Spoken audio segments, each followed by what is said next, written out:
islaamka asalaamu calaykum waraxmatullahi wabarakaatu salaan kadib waxaa sharaf ii ah inaan kala soo qayb galo forumkan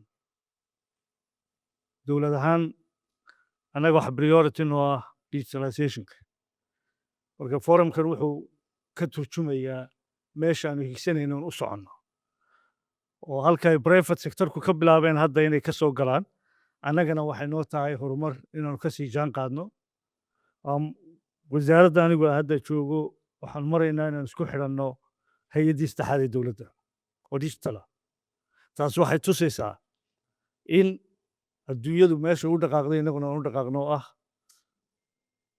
digital development marka aad baan ugu mahad celinayaa dadka soo organize gareeyey weliba arkaan iyo inovi oo xafladdan quruxda badan inoo sameeyey. On behalf of the Ministry of Commerce and Industry, it's my great honor to be part of this Somali Tech Development Forum 2026 under the theme of accelerating SDG outcomes through practical partnership. This gathering today reaffirms our shared commitment to harness technology as a driver of sustainability development and inclusive growth. Allow me first to extend our sincere appreciation to the conference and organizers, Inovi and Arkan, for the leadership and dedication in bringing this forum to life. Their efforts in coordination and even operationalized have created a platform where government, private sector innovators, humanitarian actors, and development partners can come together to align a practical solution that deliver real impact. This forum is a landmark momentum for Somalia. By showcasing deployment, ready technologies, discussing implementation realities, and formalizing collaboration pathway, we are laying the foundation for partnership that move beyond vision into action.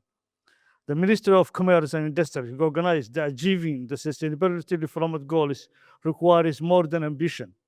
It requires innovation, collaboration, and scale. We commend the participating companies for stepping forward to demonstrate how Somali ingenuity can drive progress across sectors. The Ministry of Commerce and Industry stands ready to accompany these efforts, working hand in hand with all stakeholders to ensure the commerce and industry remains central pillar of Somali's sustainability development. Together, we can transform innovation and into opportunity to take our people.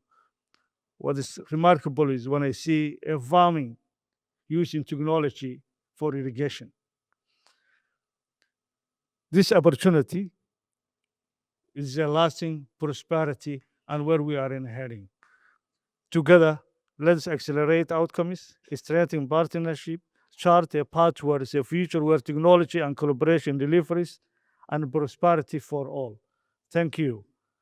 ilaahay waxaan uga baryayaa nimankan dhalinyarada ee soo abaabulay iyo hawsha wadaan ba inuu ku gacsiiyo annagana dowlad ahaan waxaa naga go-an sida qorshaha qaranku uu yahay inaanu sii wadno digitalize garayno governmentka waxay nagala dagaalamaysaa corruptionka waxay la dagaalamaysaa wax badan oo hadda ambiguity ku jiro marka welcome to digital world and I thank you